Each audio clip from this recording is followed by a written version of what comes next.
All right, let's dive right into this explainer. We're going to uncover some pretty stark realities hidden deep inside the global coffee supply chain, and we're specifically focusing on workers in Brazil.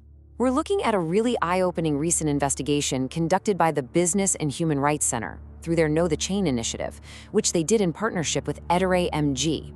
That's a rural workers group. They actually sent investigators deep into Brazilian coffee plantations during the 2025 harvest. And what they found?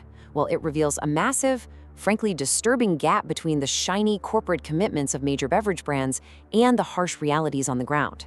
Let's just get straight into the data. I would never go back. This haunting statement comes straight from a coffee worker interviewed by the investigators, and it instantly sets the emotional stakes for the human toll behind our morning brew. Ademaiza MG encountered over 100 workers living and working in suspected forced labor conditions between May and October of 2025. They sat down and conducted deep, thorough interviews with 24 of them across at least 9 officially identified farms. And honestly, the testimony these workers shared paints a picture that is just impossible to ignore. So, let's move into Section 1, the true cost of coffee. Just think about the sheer scale of these operations. Brazil is the absolute undisputed king of coffee, supplying over 120 countries worldwide. Up to 70% of their exports go to just the 10 largest buying nations, places like the US, Germany, Italy, and Japan. This sector directly employs around 300,000 workers, with up to 8.4 million indirect jobs tied to these exact beans. It is a massive economic engine. To put that into perspective, 1/3 of the entire world's coffee output originates right here, literally 1 in every 3 cups poured globally. So there is a huge chance your daily cup is directly tied to the systems we're about to explore. The value of this coffee is heavily concentrated downstream, the roasters and retailers in the global north holding most of the wealth, while the workers actually out there picking the beans bear all the highest risks. All right, let's shift gears to Section 2, the recruitment trap. So how do workers end up in these situations? Well, when plantations need cheap labor fast for the intensive harvest, they usually turn to what's called a gato, a totally unregulated, informal labor broker who essentially preys on informality. The gato promises high wages and excellent conditions to vulnerable migrant workers just to get them to travel. But the catch? Those promises are completely empty. It's a classic bait and switch built entirely on deception. They promised a very high salary, we worked ourselves to death and got nothing. This verbatim quote from a deceived worker really hits home the brutal reality upon arrival. You see, workers reported being told they'd be harvesting prime, heavy coffee beans, meaning they could fill their quotas super quickly. Instead, they arrived to find the coffee was low quality, light, and sparse. Because they're paid by the volume they pick, not by the hour, they had to work incredibly fast, picking intensely just to make a tiny fraction of what the Galato originally promised them. And the costs pile up before they even start. These migrant workers bear heavy, completely unexpected recruitment costs, things like bus travel, food on the road, and even rent for an empty shack. The investigation found these out-of-pocket expenses amounted to anywhere from 450 to as much as 2,300 Brazilian reals. By the time they arrive at the farm, they are instantly trapped in debt bondage. 1/3 of the workers interviewed had to take out loans just to cover those baseline costs, sometimes borrowing directly from the gato or the farm boss. It firmly locks them into a vicious cycle of debt. Which brings us to Section 3, working and living conditions. Now, here's where it gets truly shocking. In direct violation of Brazilian labor laws, which mandate that employers provide safety gear, 17 of the interviewed workers suddenly realized they had to buy their own gear through wage deductions, and they weren't warned about this beforehand.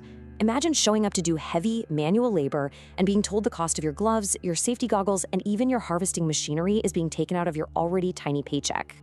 This places a massive, tangible burden on them. Having to rent or buy heavy, mechanized equipment leaves workers deeply indebted from day one. And worse, because they literally can't afford everything, they skip the essentials. Investigators actually observed workers harvesting completely barefoot among poisonous snakes. Simply because they couldn't afford to buy the safety boots, the plantation illegally refused to provide. It's unreal.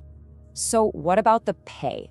The inequity here is just staggering, because workers are paid piecemeal for these tiny beans with incredibly high quotas. They average a daily wage of at most 300 reals, which is about $55 US. To hit that, they're driven to work grueling, exhausting hours. While the legal maximum is 44 hours over 6 days, 19 of the workers reported working way above that, with some clocking up to a mind-blowing 91-hour week. When you put all this data together, the picture is undeniable. Investigators found all 24 interviewees experiencing at least one, and honestly, on average 5, of the severe International Labor Organization indicators of forced labor. We're talking everything from the abuse of vulnerability and deception to excessive overtime and straight-up intimidation.